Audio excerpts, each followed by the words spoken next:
幼稚園、保育園、小学生の皆さん、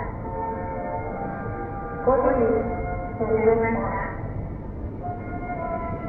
遊びをやめて、車が気をつけて、家に帰りましょう。こちらは広報水間です。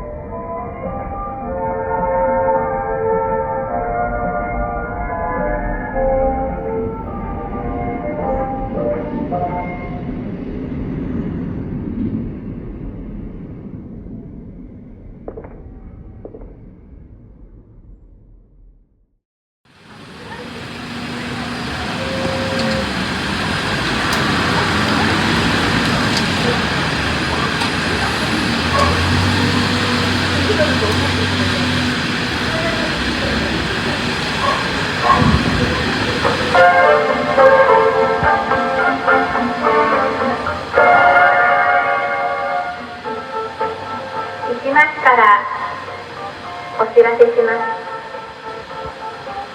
す。幼稚園、保育園、小学生の皆さん、5時になりました。